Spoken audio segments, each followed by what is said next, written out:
Pleasant morning, my dear students. Welcome to the online class, grade 8th, Social Science, Geography, Chapter 3, Atmosphere. In the last class, we have learnt about the meaning and importance of atmosphere, and we also understood about the temperature, and also we learnt about major pressure belts on the earth. Okay, so today we are going to learn about wind. So wind is the horizontal movement of the air on the surface of the earth. So wind blows on the earth due to rotation of the earth and difference in pressure. So how air pressure on the so the wind movement always will be in the horizontal movement. So due to the rotation of the earth, what happens? So the air changes its direction. Okay, so that's why the wind is shown by an instrument is called wind vane. So we measure wind, okay, through the anemometer. I mean that's speed. The wind is shown by an instrument. It means the direction of the wind is shown by an instrument called wind vane or weathercock. Okay, so this is the picture of a wind vane. So we can understand, okay, some of the places where the wind vane will be fixed. We can easily understand this arrow mark which side it turns. So that time the wind is blowing, and anemometer is used to measure the speed of the wind and what speed the wind is blowing. So that will be measured through anemometer. Next, let us understand about types of wind. So there are three types of winds. So among them you can see planetary winds and seasonal winds and local winds. So now let us understand about the types of winds. Here the first one is planetary winds. Okay, so what is planetary winds? Planetary winds means they are the regular winds, prevailing winds. Okay, so they have different names. So they blow more or less in the same direction throughout the year. These winds also play a major role in the climate change, desert formation, maybe sand dunes. Okay, and we can understand the guide of navigation routes, etc. will be understood by the planetary winds. So these planetary winds also again divided into three types. One is trade winds, then anti-trade winds, and another one is polar winds. Okay, so these are the three types of planetary winds. Please children, you have to understand what are the different types of planetary winds. So they ask the question, so you have to write they are trade winds, anti-trade winds as well as polar winds. So now what is trade winds? Let us open the page number 189. So already I have taught you about major pressure belts of the earth. Okay, so that equatorial low pressure belt, north subtropical high pressure belt, south subtropical high pressure belt, north subpolar low pressure belt, south sublow pressure belt, and north polar high pressure and south polar high pressure belts. These are the various different atmospheric pressure belts on the earth. So now on the surface of the earth, say, so when this trade and when the wind blows, actually, so the what is the trade wind we can understand. So the wind which blow from subtropical low pressure belt to subtropical high pressure belt to equatorial low pressure belt. So okay, so with this wind which will blow from subtropical high pressure belt to equatorial low pressure belt, even in the north as well as in the south. Okay, so the direction will be northeast to southwest direction in the north and northern hemisphere, and southeast to northwest direction in the southern hemisphere. And next type is anti-trade winds. Anti-trade winds which blow from subtropical high pressure belt to polar low pressure belt. Okay, So due to this, what happens there? So because of this, what happened? The southern hemisphere, it gets very pressure. I mean, they get a very strong air. Due to this, what happened? The southern hemisphere, the westerlies of southern hemisphere are very strong over oceans. Hence, they are called roaring 50s, roaring 40s, roaring 50s, as well as shrieking 60s, because the wind pressure will be very high in the westerly of the southern hemisphere. Okay, so next one is polar winds. So these polar winds which blow from polar high pressure belt to subpolar low pressure belt. Okay, so this is called polar winds. Since they blow towards to the polar regions, they are called polar winds. These are also called easterlies. These winds blow from polar high pressure belt to subpolar low pressure belts. So where they blow from north east to southwest in the northern hemisphere, and southeast to northwest in the southern hemisphere. So these are very cold dry winds blowing from the polar ice caps. Okay, so it is northeast to southwest and in the northern hemisphere, and southeast to northwest in the southern hemisphere. So next, let us understand second type is seasonal winds. So the name itself says that, so the winds which blow seasonally or periodically, okay, so they change their direction, so they are called seasonal wind. Example, monsoon wind in India. Monsoon wind which starts from the month of June to September, where the monsoon wind in India blow from southwest to northeast. Okay, and during the month of September to December. Okay, so we can see they blow from northeast to southwest. Okay, from September middle to December. Next, what is local winds? Okay, so these seasonal winds means they blow according to the season, periodical. Now, what is local wind? Local wind is the wind which blow in the local areas, in the mountain range areas or in the valleys. Okay, so they are called sea breeze, mountain breeze, valley breeze. So they will be called in different name in different country. These breezes are called different names. Okay, example, Loo in Rajasthan, Loo in India, Chinook or snow eater in USA, blizzard in Australia. So like that, they call these local winds in different names. Okay, so next one is cyclone and anticyclones. Okay, so what are the difference between cyclones and anticyclones? These winds blow due to great variation pressure. These are temporary but sometimes dangerous and destructive. So you know that there are many cyclones have caused a lot of damages on the coastal areas. So, but of course they are very dangerous and destructive.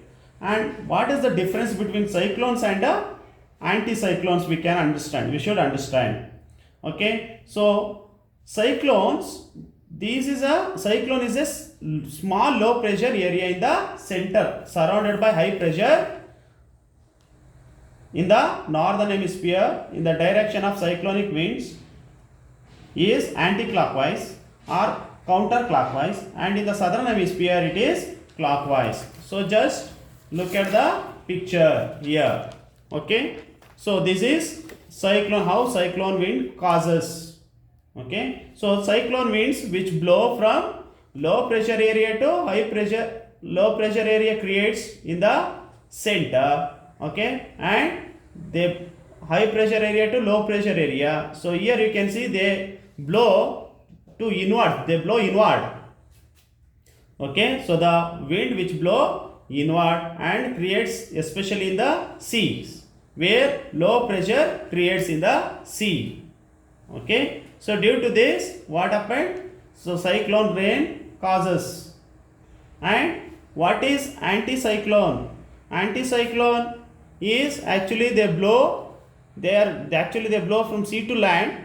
Okay, so where low pressure area creates in the high pressure area, low pressure area to high pressure areas. Okay, so they blow outwards. Okay, So we can see from sea to land. Okay, due to this what happened, again the cyclonic rain effect will be there. So they blow from outside, inside to from inside to they are from outward. Okay, they blow outward side. Okay, so but this cyclones blow inward side. Now how can we understand in the northern hemisphere and southern hemisphere? It is always opposite. If it is anti-clockwise in the northern hemisphere, it is clockwise in the southern hemisphere. Okay, if it is clockwise in the southern hemisphere, if it is anti-clockwise in the southern hemisphere, it is clockwise. Okay, clockwise in the northern hemisphere. So it is just opposite. Okay, due to this what happens? So there will be heavy pressure. Okay, heavy air pressure causes in the ocean or in the seas. Okay, due to this the rain occurs. Okay, so next let us understand about, that's what they are telling, the tropical cyclones. These are found in the tropical region. They are very powerful and distress. So we can see there is tropical cyclones and temperate cyclones. Okay, temperate, these are found in the temperate region. That's why they are called temperate cyclone. So where the cyclone is found in the tropical cyclone, they are tropical region, they are called tropical cyclones. So these cyclones are called by different names in different regions. They are called typhoon in USA. Region Japan and China, typhoon. US and Mexico, it is called hurricane. Willy Willis in Australia. Cyclone in India. Whirlpool in Russia. So these are different names of the cyclones. Next we will understand about anticyclones. Already I told you, anticyclone is a high pressure area in the center with the winds blowing towards the low pressure areas. In the northern hemisphere direction, and anti-clockwise wind is clockwise, and in the southern hemisphere. Okay, so already I have told you. Next is about humidity. What is humidity? Humidity is nothing but the amount of the water moisture present in the air. Okay, so that will be measured by using instrument called hygrometer. So humidity will be measured through the hygrometer or cyclometer. Next, what are the types of humidity? Humidity is expressed different ways. There, one is absolute humidity, relative humidity, and specific humidity. What is humidity? Already I have understood. What is absolute humidity? The entire amount of the water vapor present in the given volume of air. So where temperature will not be considered there. Okay, that is called absolute humidity. And relative humidity is the ratio between the actual amount of water vapor present in the air. Okay, air and the amount of water vapor, the air that can hold in the temperature. It is expressed in relative percentage. We can express it in the percentage. Now absolute humidity means the total amount of the water vapor present in the air. But relative humidity, the total amount of the water vapor plus the air which can hold in the temperature. That's what they have given. Relative humidity is equal to the actual amount of the water vapor in the air and the maximum amount of water vapor in the air can hold. Okay, minimum and maximum amount of water vapor is equal to whatever the into 100. So then we can understand the humidity rate. Next, specific humidity, that only in the particular place how much water vapor can hold from that particular mass or given mass of air. Next, what are the clouds? So clouds also plays a major role, okay, to bring rain, and it is a cloud mass of a small water drops or ice crystals formed by the condensation of the water in the atmosphere is known as clouds. Okay, so there are different types of clouds. So they are called, one is stratus, cumulus, cirrus, nimbus. Okay, this is nimbus. So these are different types of clouds, and if you understand, so they are found in the different kilometer, or sorry, different meters of height. Okay, example, you can see stratus. Okay, that the clouds are usually low clouds occurring at least less than 2 kilometer of a height. Okay, they are called low clouds. Okay, they appear thin sheets or layers of large extent. Next, cumulus. If you understand, these are cauliflower shaped clouds of great vertical extent. Okay, you can see this is cumulus. Okay, and this is stratus. I mean, it varies. The shapes also changes. So this is also called wool packs. Okay, and it means they look like that. Next, cirrus. If you understand, cirrus clouds are the resemble of curls of air. Okay, you can see this is cirrus. Okay, curly hair, like curly hair they look, and feathery fiber appearance. And here this place gets heavy sunlight or brilliant sunlight. They look like patches of cotton fibers floating in the air. Okay, so then they are also known as witch's broom. Okay, and next, nimbus cloud are rain clouds. Okay, that you can see, this is a nimbus. Okay, nimbus clouds, they are rain cloud. They are dark gray or black in appearance. They cause heavy rainfall or slow snowfall. Okay, they have thick, heavy rain bearing clouds. Next, what are the different types of rainfall? So there are two important types of rainfall. One is conventional rainfall, another one is a orographic rainfall. It is easy to understand. What is conventional rainfall? Conventional rainfall is actually it occurs in the equatorial region. Okay, especially up to in the morning, where during the morning to afternoon there will be heavy sunset. I mean sunrise hits directly on the earth or falls on the earth. So the surface of the earth will be heated and water evaporation takes place and condensation takes place by the end of the afternoon. So they get heavy rainfall in the equatorial region. That is known as convectional rainfall. Okay, and it occurs especially in the equatorial region. This is also known as afternoon rain. Okay, and it occurs mostly in the afternoon.